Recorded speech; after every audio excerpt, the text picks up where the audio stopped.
성경을 더 알아가고 싶은 당신에게 오늘은 서신서에 대해서 알아보겠습니다. 서신서는 다음과 같은 형식을 가지고 있습니다.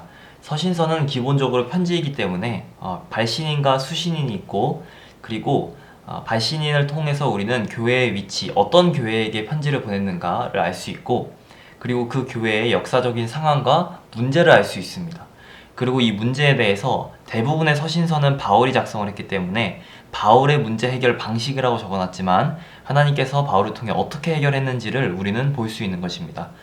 그리고 주요 말씀 구절과 지금 이 역사적인 문서인 이 서신서의 역사적 맥락을 이해해서 지금 현대사회에 우리가 어떻게 적용할 수 있는지를 알아볼 수 있는 중요한 고대 문서이자 성경책인 겁니다. 그래서 서신서를 지금부터 계속 알아볼 건데, 서신서를 저는 바울의 1차, 2차, 3차 전도 여행을 통해서 토대로 이제 분류를 해보려고 노력을 했습니다. 근데 몇 개는 2차 전도 여행 말, 3차 전도 여행 초 이렇게 애매한 시기에 작성됐다고 추정되는 문서들이 있기 때문에 정확한 분리는 안 되지만 그래도 이해에 도움이 되기를 원하는 마음에서 이제 사도 바울의 1차, 2차, 3차 전도 여행으로 끊고 그 다음에 이제 개인이 보낸 서신서들 그리고 이제 일반 서신서들 이렇게 한번 설명을 해보려고 합니다. 바울의 1차 전도 여행 과정인데요. 지금 이제 화살표 방향을 따라가면 많은 정말 곳에 전도를 했다는 것을 볼 수 있습니다. 그 중에 이제 사도 바울이 1차 전도 여행은 사도행전에서 저희가 잘 알아봤는데 1차 전도 여행 중에 이제 갈라디아라는 곳에 갈라디아 교회에게 사도 바울이 쓴 편지가 있습니다. 이 갈라디아서에 대해서 한번 알아보겠습니다. 갈라디아서는 발신인은 당연히 사도 바울입니다. 그리고 수신인은 갈라디아 지역의 여러 교회입니다. 갈라디아 교회는 어디에 있을까 생각해보면 이제 지금 현재 터키라고 생각하면 됩니다. 터키 중부에 이제 앙카라라고 생각하시면 앙카라 주변이라고 생각하시면 좋을 것 같습니다. 갈라디아 교회의 문제 상황은 이런 겁니다. 율법주의였던 유대인들이 갈라디아 그리스도인들에게 할례와 율법을 강요한 겁니다. 그래서 이 유대인의 선민 사상이 아직 깨지지 않은 상황에서 이 사람들이 갈라디아 그리스도인들에게 박해를 한 겁니다. 그래서 바울은 이 문제를 어떻게 해결했나 보면 믿음으로 의롭다 하심을 받는 복음의 핵심 교리를 강조합니다. 잘 보면 앞으로 서신서들에 대해서 사도 바울은 서신서에 나오는 많은 문제들에 대해서 바울은 일관된 태도로 보이는데 이것은 바로 핵심 교리인 모든 핵심 교리를 담고 있는 이 말씀을 통해서 반박을 하는 걸 볼 수 있습니다. 그래서 주요 말씀 구절에 사람이 율법의 행위로 의롭다 하심을 얻을 수 없나니 그리고 또 그리스도께서 우리를 자유롭게 하시려고 자유를 주셨으니 등등 이런 식으로 복음 말씀 가지고 바울이 이 사람들에게 정확한 교리 교정을 하는 것을 볼 수 있고 또 복음의 수호자들인 그리스도인들을 보호하려고 하는 것을 볼 수 있습니다. 지금 현대에 적용해 보면 이제 율법과 같이 원칙주의, 법률주의, 규칙주의 이런 것들을 초월하는 복음 이것을 우리는 적용할 수 있고 그리고 우리는 이것들과 이 법치주의, 법률주의, 규칙주의와 같은 이 원칙적인 것들에 대해서 복음을 가지고 이것과 타협해서는 안 되고 이것이 정말 참된 진리임을 수호해야만 하는 사람들이라는 것을 우리는 갈라디아 교회의 문제 상황에 사도 바울의 해결을 통해서 우리는 알 수 있습니다. 바로 2차 전도 여행인데요. 2차 전도 여행은 데살로니가 전서, 후서, 고린도 전서 이렇게 나눴습니다. 엄밀히 따지면 데살로니가 후서는 3차 전도 여행으로 넣어도 될 것 같은데 사실 전, 후서 모두 동일한 문제에 대해서 다루고 있어서 이렇게 분류해봤습니다. 데살로니가 전 후서는 발신인 또한 당연히 사도 바울이고 데살로니가라는 고대 그리스 북부 테살로니키라는 이 지역에 사도 바울이 편지를 쓴 겁니다. 이 그리스 북부의 문제는 이런 겁니다. 교회가 박해와 핍박받고 있는데 이 사람들이 이 많은 그리스도인들이 혼란이 온 거예요. 어떤 혼란이 왔냐면 이 죽은 자의 운명과 종말에 대한 혼란과 불안이 있었던 겁니다. 이런 거죠. 이제 하나님의 나라는 지금 나를 통해서 믿음으로 이루어질 수 있다고 하는데, 그렇다면 종말은 무엇인가? 라는 의문이 든 겁니다. 나의 죽음과 예수님의 재림의 이 경계 속에서, 이 괴리감 속에서 이제 혼란을 얻기 시작한 건데, 이에 대해서 바울은 똑같이 복음 말씀 가지고 명확하게 얘기를 합니다. 뭐라 하냐면, 죽은 자들이 먼저 다시 살아나리라. 그리고 서로 권면하고 덕을 세우기를 그리스도 예수 안에서 서로 하는 것 같이 하라. 이런 말씀 구절을 통해서 어떤 걸 말하고 싶어 하는 것이냐면, 예수 그리스도의 재림 그리고 부활을 명확하게 나눠서 확실하게 가르친 겁니다. 그래서 성실한 신앙생활과 사랑 실천을 권면했는데, 조금 부연 설명을 하면, 예수님의 부활 이후의 삶을 살고 있는 우리가 예수님의 재림 전까지 우리가 삶을 통해 예수님이 나타났을 때의 것들이 무엇이 있느냐, 성실한 신앙생활과 사랑 실천, 이런 것들이 있다, 이런 식으로 사도 바울을 설명한 겁니다. 그래서 현대적 적용점을 보면 종말론적 해석, 그리고 신앙 불안 해소, 공동체 질서 회복과 성실한 신앙생활, 이렇게 적었는데, 현대사회에 이렇게 적용해보면 어떨까 싶습니다. 많은 종말론적인 종말론적인 해석에 대해서 사람들이 많은 것을 가감하고 왜곡해서 이제 많은 자신의 개개인의 이익을 위해서 사용하는 경우가 너무 많습니다. 소위 이제 음모론이라고도 하는데, 우리는 이런 것을 이제 사이비라고 이제 규정을 합니다. 그래서 종말론적인 해석에 대한 건강한 확실한 해석은 복음 말씀에 근거한 예수님의 부활 이후의 삶, 그리고 예수 그리스도의 재림 전, 이 시기에 우리가 어떻게 살아가야 하는지에 바울이 어떻게 말하는지를 한번 잘 확인해 보면 이런 종말론적인 음모론에 빠지지 않을 수 있다고 확실하게 말할 수 있을 것 같습니다. 그리고 고린도 전서는 이제 고대 고린도 교회인데, 이제 고린도 교회는 이제 사도 바울이 고린도 교회는 그리스에 있는 겁니다. 그래서 사도 바울이 고대 고린도 교회에 이제 편지를 쓴 건데, 고린도 교회는 정말 문제가 많았습니다. 너무 문제가 많아서 상상 그 이상으로 문제가 많았습니다. 지금 이제 여기만 봐도 다민족 다문화 상업 도시 고린도 교회는 상업 도시이기 때문에 정말 많은 문화에서 사람들이 왔을 겁니다. 정말 많은 문화가 유입된 나라라고 볼 수 있습니다. 그렇다 보니까 이제 신자들 간 분열, 부도덕, 부상제사, 영적 은사 남용 등 심각한 문제가 발생합니다. 이건 마치 제가 보기에는 이스라엘 민족들의 사사시대나 다를 게 없어 보입니다. 그 정도로 정말 심각한 많은 문제들이 있었는데, 이런 사람들이 신자들 간 분열, 이렇게 적었는데, 어떤 분열이 있었냐면 내가 누구한테 세례를 받았는가에 따라서 사람들이 파가 나눠지기 시작한 겁니다. 모든 사람이 예수 그리스도를 통해서 세례를 받았으나 자신에게 침례를 해준 중재자 역할을 해준 사람을 따르게 된 거죠. 그래서 이런 문제가 되다 보니 이제 바울은 어떤 것으로 권면했을까라고 이제 의문이 들 수 있잖아요. 너무 많은 문제들이 있는데 딱 하나를 권면합니다. 정말 하나인데 정말 가장 강력한 교리라고 생각하는데, 저는 교리가 아니라 말씀에서 가장 중요한 거라고 생각하는데, 이것을 사랑으로 모든 것을 풀어냅니다. 그래서 고린도 전서에 보면 사랑은 오래 참고 사랑은 온유하며 등등등, 그리고 이제 너희가 다 일어나서 하나님의 진노를 면하게 하라, 뭐 이런 식의 말씀 구절을 적어놨는데, 다시 말하면 이제 고린도 교회는 사랑과 윤리, 그러니까 사랑을 강조함으로써 하나님께서 우리를 얼마나 사랑하셨는지를 강조하면서 교회 내 분열과 윤리 문제를 극복하게끔 했고, 그리고 은사의 남용, 하나님께서 사랑하시는 우리가 하나님을 위해서 해야지 우리를 위해서 하면 안 된다 라는 메시지를 담고 있는 겁니다. 그래서 영적 은사를 남용하고 왜곡하는 것을 방지하고, 부활신앙의 현실 적용은 하나님께 받은 그 사랑, 내가 하나님 사랑하는 만큼 하나님에 대한 사랑을 내가 계속해서 표현해 나가는, 이것이야말로 부활신앙의 핵심임을 바로 사도 바울이 정확하게 짚습니다. 이제 3차 전도 여행인데, 3차 전도 여행은 이제 5건이 있습니다. 정말 많죠. 로마서 그리고 고린도 후서, 전서 이후에 또 한 번 더 편지를 보냅니다. 그리고 에베소, 그리고 빌립보, 골로새서, 뭐 이렇게 그 5건을 제가 했습니다. 로마서 같은 경우는 발신인은 사도 바울이고 로마 교회에 했습니다. 로마서는 좀 어려운 책으로 저도 생각을 하고 있는데, 교회의 위치는 고대 로마, 지금 현 이탈리아에 있습니다. 이 로마 교회에 이제 사도 바울이 보낸 편지인 겁니다. 간단히 얘기하면 이런 겁니다. 유대인과 이방인 간 갈등, 율법과 복음 관계의 혼란, 이렇게 얘기했는데, 로마서를 이해하기 위해서는 지금 말하고 있는 사도행전을 이해해야 하고 복음서를 이해해야 한다고 생각합니다. 특히 누가복음을 이해해야 한다고 생각합니다.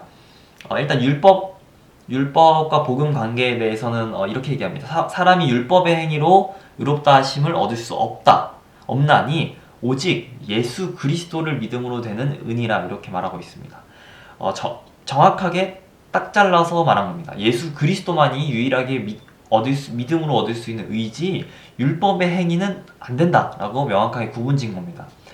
그리고 이제 우리 정말 그 사랑에 대한 말씀 구절 유명한 로마서 5장 8절, 우리가 아직 죄인 되었을 때 그리스도께서 우리를 위하여 죽으심으로, 이렇게 적어놨는데,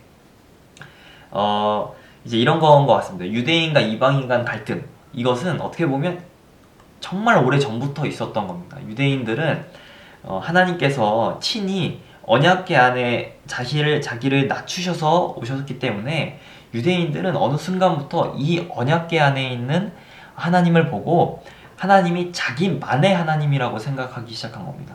그런데 하나님께서 성령을 보내셔서 이제는 유대인들의 선민사상을 훨씬 이 선민사상을 깨부수는 센세이셔널한 일을 일으켜서 모든 사람이 이제 성령을 통해 예수 그리스도를 믿음으로 의를 얻을 수 있게 된 지금의 지금에 대해서 유대인들은 이의를 제기하는 겁니다. 불만을 가지는 겁니다. 그런데 하나님께서는 우리 모두에게 성령을 보낼 수 있게 하시기 위해 예수 그리스도 자신의 독생자 아들을 보내신 겁니다.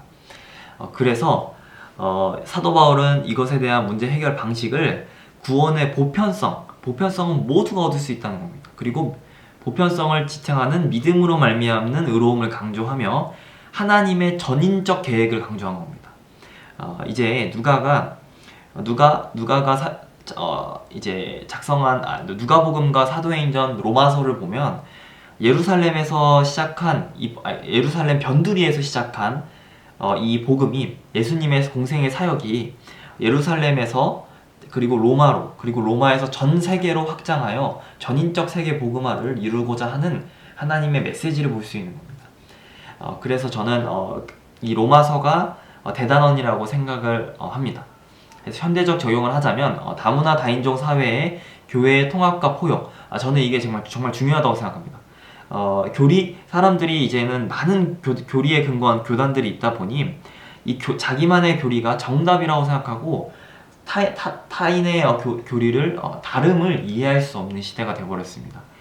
그렇기 때문에 우리는 그렇다고 그 교리에 대해서 나의 교리, 상대방의 교리 이렇게 분석하라는 것이 아니라 이 교리가 다를 수 있음은 인정하고, 그리고 우리는 말씀에 근거해야 된다는 것을 정말 더더욱 깨달아야 되는 시대라고 생각합니다.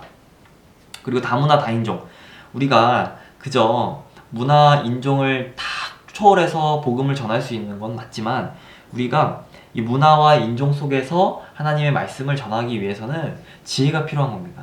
이 문화와 인종을 박살내고 전할 수 있는 것은 불가능하다는 걸 말하고 싶습니다. 그래서 우리가 다문화 다인종 사회에서 복음을 어떻게 잘 전할 수 있을지, 그거를 잘 우리는 고민해 봐야 하는 시대라고 생각합니다. 특히 지금 현대 21세기 포스트 모더니즘 시대에 우리는 어떻게 복음을 전하는가에 대해서 초점을 두고 생각을 해야 합니다. 근데 이것을 시대에 복음을 타협했다라고 생각해서는 안 된다고 생각합니다.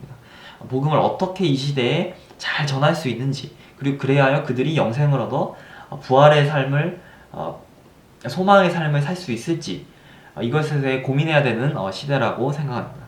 법과 자유 균형 문제, 이것도 이제 우리가 생각해 봐야 하는 문제입니다. 이제 법치주의 국가는 당연한 거지만 이제 법의 불안정성을 가지고 우리가 한번 잘 점검해 봐야 하는 시기인 것 같습니다. 그리고 구원에 대한 소망 강화, 이게 이제 방금 제가 얘기한 그런 것들인 것 같습니다. 이제 로마서는 이렇게 되고요. 그리고 이제 고린도 후서입니다. 고린도, 방금 얘기한 그리스 고린도 교회고요.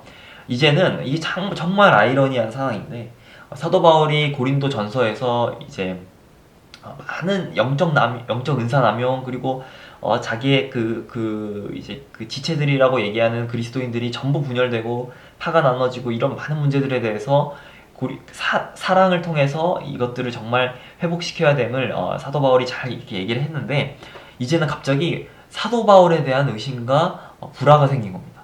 교회 내 불화가 생긴 건데, 이제 사도 바울이 여기서 담담하게 자신의 이제 얘기를 합니다. 그러면서 내가 약할 그때의 강함이라 이렇게 제가 이제 이 말씀 구절을 적어놨는데, 이제 고린도 교회에서 이제 해결 방법은 이제 이런 그 사도 바울 개인은 이제 담담하게 자신의 사역에 대해서 변호를 하고 해서 꼭 그 자신을 이제 보호했다기보다는 자기가 했던 사역이 정말 하나님께서 자기를 통해 했던 사역임을 수호한 겁니다. 그리고 신뢰 회복과 화해를 촉구했는데요. 정말 저는 이걸 통해서 지금 현대 교회에서 적용을 하자면, 교회 리더십들의 이제 많은 공격들을 통해서 많은 공격들을 받는 이 상황에 대해서 사도 바울의 모습을 통해 우리가 위로를 받을 수 있지 않을까 이렇게 생각을 합니다. 많은 21세기를 이끄신 초대 2000년대 교회, 우리 한국 교회의 부흥을 일으킨 많은 훌륭한 제가 정말 존경하는 목회자분들이 이제는 자꾸 비난을 받습니다. 그 당시에 많은 부흥을 일으키고 이제 한국 교회가 쇠락기라면서 그들을 이제 비난하는 지경까지 올랐는데, 저는 그런 이 지금 현실 속에서 이 고린도후서를 읽으면 그래도 그 사람들의 이제 비난이 어떻게 너무 낙심이 되고 제가 이제 좌절이 되지 않고 오히려 그 사람들의 훌륭함이 영적 권위가 정말 엄청났구나로 저는 인식을 합니다. 왜냐하면 사도 바울도 이 고린도 교회 사람들로부터 많은 비난과 이제 그런 공격을 받았음에도 담담하게 얘기하는 모습을 보고 저는 그런 생각이 들었습니다. 그리고 이제 에베소 교회인데요. 발신 사도 바울이고 고대 에베소, 터키 서부입니다. 에베소에 이제 전달한 편지입니다. 에베소의 문제는 이제 이단적 가르침이에요. 그래서 이단적 가르침은 이제 복음주의를 벗어난 거죠. 이제 잘못된 가르침을 하고, 또 교회 내 이로 인한 교회 내 불화, 그리고 영적인 무관심, 영적 무관심이 에베소의 포인트입니다. 자꾸 에베소 교회는 영적인 거를 완전히 무시해버린 겁니다. 그래서 바울은 이렇게 얘기합니다. 오히려 영적인 것을 강조합니다. 그래서 제가 이 에베소서를 읽으면서 느끼는 게, 에베소서를 읽으면 힘이 생깁니다. 정말 하나님의 이 성령을 받은 우리는 엄청난 정말 하나님의 자녀됨의 권세를 얻었구나 이렇게 담대해지는데, 저는 이 담대해지는 수 있는 이 에베소서를 제가 많이 낙심이 되고 힘들 때, 제가 조금 혼미할 때, 이럴 때 좀 이제 영향을 받았던 것 같습니다. 무슨 말을 하고 싶냐면, 이 에베소 교회의 특수성이 있습니다. 에베소 교회는 영적인 무관심과 이단적 가르침으로 인해 교회 내 불화가 있었던 이 상황에 정말 이 바울은 영적인 메시지를 통해 이 사람들에게 하나님의 영적인 것들을 보고 영성을 길러서 정말 회복이 되기를 원해왔던 거지, 이 상황을 아무 때나 다 적용해서는 안 됩니다. 예를 들면 너무 정말 신앙생활에 이런 영적 무관심이 전혀 없는 사람한테 이 에베소서 말씀을 인용해서 쓰는 순간 이상한 이상한 해석이 되는 겁니다. 그래서 서신서에 이제 제가 이전의 강의에서도 얘기했듯이 서신서에서 가장 해서는 안 되는 오류는 문제 상황이 동일해야만 이 해결책을 사용할 수 있다는 점, 다시 말하면 말씀을 인용할 수 있다는 점을 한 번 더 강조하고 싶습니다. 그래서 현대적 적용해 보면 교회 일치, 연합, 영적 전쟁, 영성 훈련, 신앙 공동체, 정체성 확립 이라고 적어놨는데, 이젠 너무 영적인 것을 사람들이 너무 무시합니다. 영적인 것이 있음에도 불구하고 이것을 영적인 얘기 하면 전부 사이비로 생각을 하는데, 우리 이 복음주의의 핵심은 지금 시대, 포스트 레저렉션 시대인 지금은 성령을 통해서 하나님이 일하시는 시대이기 때문에 영적인 것을 배제해서는 안 됩니다. 그러다 보니 이제 현대적 교회에 많은 특히 한국 교회에 적용을 할 수 있을 것 같다는 생각이 듭니다. 이제 빌립보 교회인데요. 빌립보서 교회는 고대 빌립보는 이제 북마케도니아입니다. 필리포스. 그래서 사도 바울이 이제 빌립보 교회에 이제 보낸 편지인데, 바울이 옥중에서 로마 옥에서 이제 보낸 서신입니다. 이제 문제는 이렇습니다. 교회 똑같아요. 또 교회가 분열되고 또 경쟁을 해요. 그래서 뭐라 하냐면 기쁨과 겸손을 권면하는 그리스도를 본받을 것을 강조합니다. 어려움 속에 기쁨과 감사를 실천하며 교회가 화해하고 연합하며 겸손해야 함을 강조합니다. 지금 많은 교단으로 분리가 되어 있는 지금 한국 교회에 어쩌면 필요한 것은 겸손이 아닐까라는 생각을 제가 해봅니다. 겸손함으로 서로 다름을 이해하고 서로 포용하고 연합하며 화해할 수 있는, 이것이야말로 어쩌면 교단 차원에서 할 수 있는 하나님을 나타낼 수 있는 실천 아닐까요? 이런 생각이 듭니다. 마지막으로 골로새 교회입니다. 이제 골로새는 터키 서부 데니즐리에 있습니다. 터키죠 또. 여기도 이제 비슷한 문제입니다. 이제 이단적 사상이 침투하여 그리스도의 신성 구속 사역에 이제 혼란이 생깁니다. 그러다 보니까 이제 그리스도의 신성과 구속 사역은 약간 이제 헷갈리기 시작할 수 있다고 생각합니다. 저도 이제 그리스도인의 신성과 구속 사역을 조금 요한복음 읽으면서 조금씩 이제 혼란이 생길 적이 있었는데, 이제 바울은 이렇게 얘기합니다. 그리스도의 탁월성과 온전한 구속을 선포하며 새 삶을 살도록 권면하는 것입니다. 그러니까 정확하게 딱 규정을 한 겁니다. 하나님 예수 그리스도께서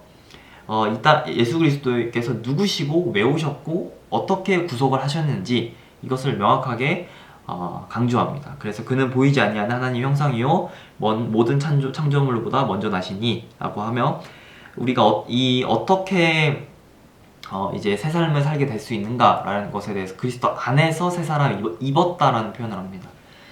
다시 말하면 성화의 삶을 칭의와 동시에 성화의 삶을 살아가야 함을 잘 강조한 말씀 구절이라고 생각합니다.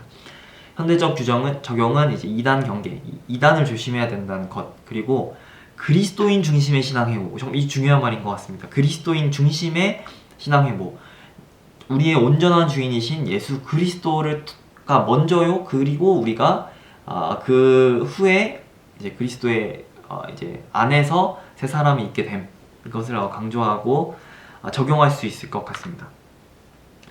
기타 여러 가지 서신서 많은데요. 디모데 전후서, 발신인 사도 바울이고 자신의 제자였던 목회자 디모데와 디도한테 보내는 겁니다. 디모데는 에베소 근처에서 터키 서부로, 그리고 이제 디도는 크레타 섬에서 이제 그리스 남부로 보냈다고 이제 추정을 하고 있고, 역사적인 상황은 이제 목회자의 품성 문제와 교리 혼란, 그리고 교회 내 분쟁, 이런 것들이 있습니다.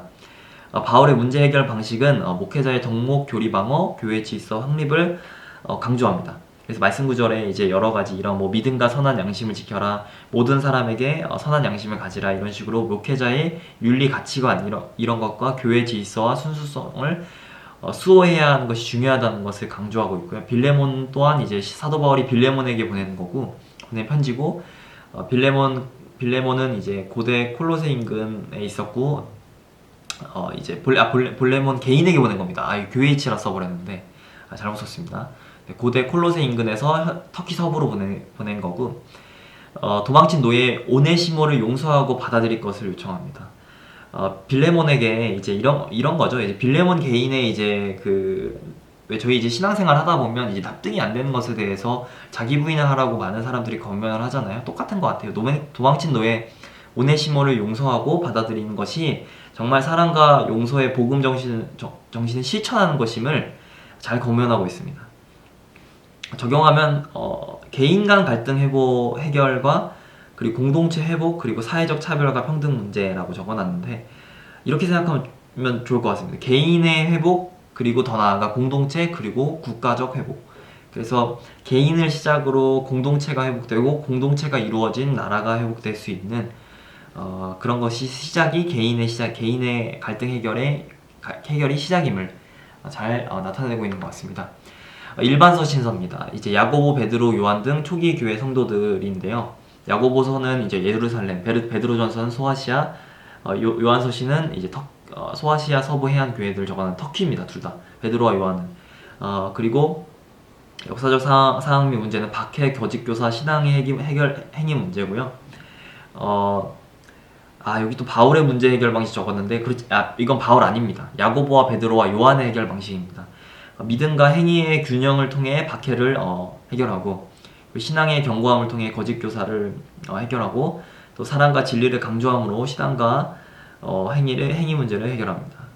그래서 이제 믿음이 행함이 없으면 그 자체가 죽은 것이라는 야고보서의 말씀, 그리고 너희 믿음의 결국 곧 영혼의 구원을 얻음이라 베드로전서, 하나님은 사랑이시니라 요한일서, 이런 식으로 말씀 구조를 볼 수 있습니다. 그리고 현대적 적용점은 균형 잡힌 신앙생활, 오류 교리에 어떻게 대처하는지, 그리고 신앙의 인내와 용기, 사랑에 근거한 인내와 용기, 이것을 우리는 적용할 수 있을 것 같습니다. 정말 많은 서신서를 제가 빠르게 봤는데요. 사실 이거를 전부 외우라는 뜻이 아니었습니다. 제가 정말 강조하고 싶은 것은, 서신서는 고대 교회의 문제를 어떻게 해결했는가를 우리가 볼 수 있는 것이고, 그리고 과거의 그 문제에 대한 해결책을 우리가 보고 지금 현대에 적용하는 것이 매우 중요한데, 이것을 인용할 때 이렇게 과거에 이런 이제 해석한 것을 인용을 한다고 하는데, 인용할 때 잘못된 해석을 할 경우가 너무너무 많기 때문에 우리는 항상 이것을 주의해야 합니다.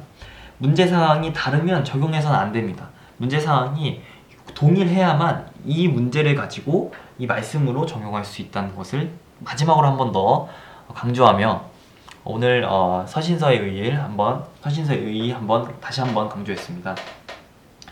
믿음의 길을 가는 당신에게 정말 이 서신서의 많은 상황들을 통해 많은 올바른 복음의 권면을 할 수 있기를 소망합니다. 감사합니다.